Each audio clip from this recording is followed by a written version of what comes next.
আমাদেরকে কে বানাইছে? এটা তো আমরা সবাই বিশ্বাস করি। আল্লাহ তো ভালো জানবে যে আমি কোথায় গেলে আমার জন্য ভালো হবে, কোথায় না গেলে আমার জন্য খারাপ হবে।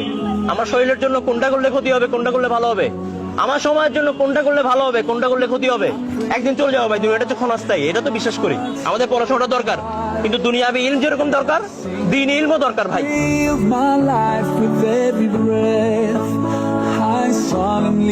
ভাই দুনিয়াটা ছোট, জাহান্নামটা অনেক ভয়ঙ্কর।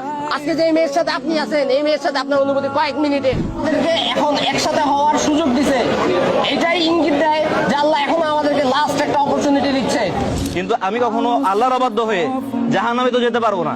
নিজেকে একটু সেফ জায়গায় দেখে শুধু ভাববেন যে আমাকে কেন পাঠানো হয়েছে পৃথিবীতে। আমাদের এই আখেরাতের যে অনন্ত জীবন, সেখানেও যে আমাদের একটা ক্যারিয়ার আছে, এবং এই ক্যারিয়ার যদি একবার খারাপ হয়ে যায় আর কোনো চান্স নাই। সেই জীবনের জন্য আমরা কি কোনো ফিউচার প্ল্যান করেছি? যখন সেই অঙ্কটা নষ্ট হয়ে যায়, তখন পুরো বডি আমাদের নষ্ট হয়ে যায়। বিয়ে করে বীর পুরুষে